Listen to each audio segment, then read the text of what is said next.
Pakalbam apie tikslus. Žmonės dažnai sako, darom kažką, nuo naujų metų pradėsiu sportuoti, eisiu į sporto klubą, bet visi žinom puikiai, kad sporto klubai gyvi 2 mėnesius, sausį, vasarį, toliau tuštėja.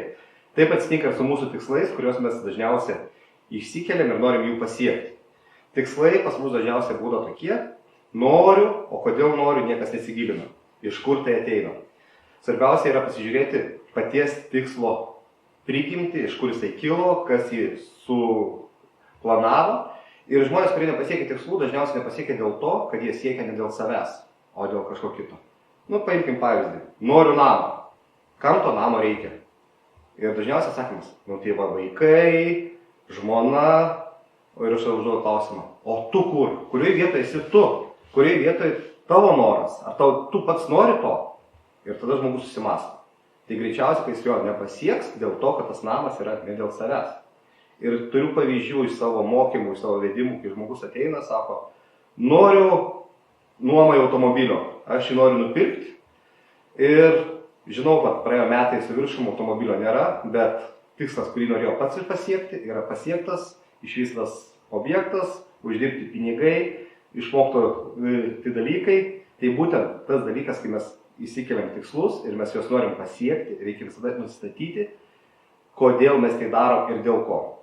Aišku, tikslai gimsta kartais iš skausmo, kai yra labai blogai ir iš to ateina būtent iš skausmo, kaip negerai, nepatogi padėtis, mums diktuoja, kad noriu, tada suvokyti, ko noriu. Kartais galime pasakyti priešingybę, kai žmogus sako, aš žinau, ko aš nenoriu ir paklausiu, o ko tu nori, jis negali atsakyti tai. Tai supriešinus tos dalykus irgi tikslas atsiras. Tai yra būtent tikslas iš skausmo, iš pykčio ir iš to, kad iš tikrųjų noriu. Ir turi kaimynas iš pavydo. Tai visi tie dalykai gali tapti varomąją jėgą.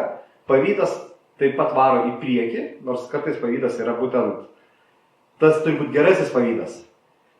Jeigu pamatai, kokio automobilio, aš irgi noriu tokio sportinio automobilio, kaip kaimynas turi, kaip jį gavo, kaip man tą pasiekti, tas būtent atves jūs į tikslą. Su kuo mes dar turim įsivertinti siekdami tikslų, tai yra tikslo realumas. Kartais, jeigu aš uždirbu 500 eurų ir dabar sakau, šitais metais noriu turėti namą, įmanoma, bet kartais tą laiką reikia apibrėžti atitinkamai, adekvačiai ir realiais. Prie to realaus truputį užmesti šiek tiek reikia, kad būtų dar kur, ne tik, kad būtų tikslas labai lengvai pasiekiamas, kad truputį būtų kur įsitempti. Tokiu būdu mūsų smegenys pradeda dirbti. Sekantis tikslas yra, į ką jis orientuotas, į kokį dalyką. Jeigu tai yra orientuota į mūsų, į mūsų gerovę, į mano savijautą, tai irgi tas tikslas bus lengviau pasiekiamas.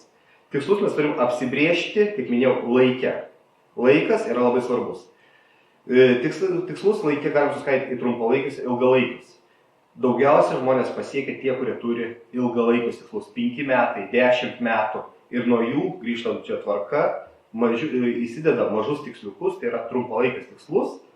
Būtent tie trumpalaikiai tikslai mūsų turi vesti į didesnį tikslą. Jeigu tikslas bus tik trumpalaikis, mes jį padarėm, baigėsi, neveda niekur toliau, tai greičiausiai mes net nesugebėsim pasiekti ir tų mažų tikslų. Užtat visada yra labai svarbu išsikelti tikslus ilgam laikui. Ir siekiant tikslų, mes dar turime vieną tokį dalyką. Dažnai mes susidursim su pasipriešinimu. Ką tu čia sugalvojai, čia artimos aplinkos pasakymas. Tau nepavyks, tai jau bandėjai. Tai va tokie dalykai mus stabdo. Būtent tai yra pasipriešinimas. Geriausia tą daryti išeinant į kitas bendruomenės, susirasti draugų, susirasti bendraminčių ir tada tokiu būdu siekti to tikslo, tai bus daug lengviau. Kitas momentas, jeigu mes siekiam tikslo, mes pradedam patys keistis iš vidaus, keistis iš išorės ir mūsų draugai pradės sakyti, tu pasikeitei, tu nebe toks, tu su manim anksčiau nueidavai dažniau į barą, alaus išgerti ar dar kažko tai, tu aną darydavai, dabar to nebedarai. Reikia susitaikyti, kad keičiantis, einant į savo tikslą, keisis ir mūsų aplinka, draugai ir aplinkinis pasaulis. Jeigu esi pasiruošęs keitimuisi, keliaujam kartu.